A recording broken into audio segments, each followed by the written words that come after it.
की लहानपणापासून आमच्याशी त्या लहानपणापासून त्या बरोबरच होत्या. त्यांनाही त्यांचं एक म्हणजे दाटून आलं आणि त्यांना बोलता पण आलं नाही. तसंच आज माझं झालंय. परंतु मला एक अभिमानाची एक गोष्ट आहे की एक आमची महिला किंवा एक मुलगी आज उच्च पदावर जाते.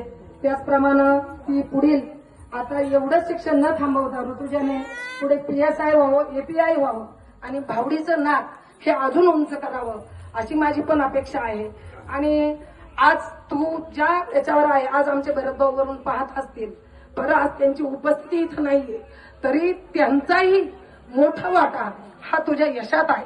आज आमचे अशोकराव असतील, सरपंच ताई असतील, कातळे ताई, आमचे सासरे आहेत, स्वपनदादा काळे, सगळ्या माझ्या महिला भगिनी आहेत. असं प्रत्येकाचं नाव गेलं सगळेच माझे आहेत, पंडित दादा सगळे आहेत.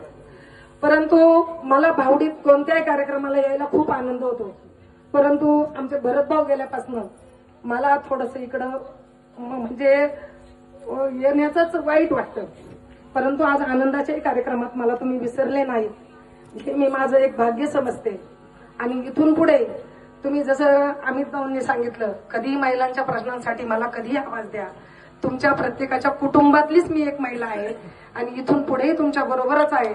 तुमच्या सुखात आणि दुःखात दोन्ही गोष्टी कधी गरज पडेल त्यावेळी सुरेखाताई ही तुमच्या हक्काची आहे.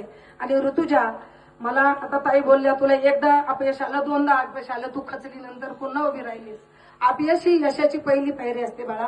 प्रत्येक गोष्ट आपल्याला सहजासहजी मिळत नाही आणि जी गोष्ट सहजासहजी मिळते त्याचं आपल्याजवळ त्याची व्हॅल्यू राहत नाही. त्यामुळे तू आता इथंच न थांबता पुढील वाटचाल पुढच्या एक्झाम द्याव्यात, पुढे तू PSI नाही तू API व्हावं, उच्च पदावर जावं, अशी आमच्या सर्व महिला भगिनींच्या वतीनं मी तुझ्याकडे माझी अपेक्षा मानते. आणि तुला त्यातही कधी काही अडचणी वाटल्या तर एक ताई म्हणून, भरतभाऊंची बहीण म्हणजे तुझी पण बहीणच आहे, मला कधी आवाज दे.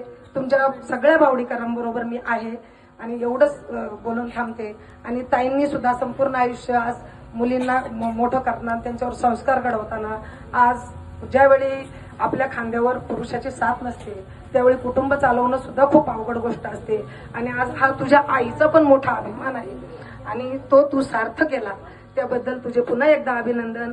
आणि दीदी तुझंही पण अभिनंदन. तुमच्या सर्व आता पुणे जिल्ह्यात जास्तीत जास्त पोलीस भरतीमध्ये महिलांची संख्या जास्त आहे. प्रत्येक ठिकाणी महिला राज वाढत चाललेला आहे.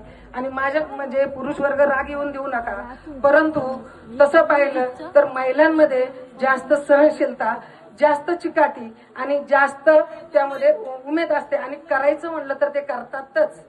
त्यामुळे आता मग अशी भाऊ म्हणले जरा मुलांना गाईडलाईन पाहिजे.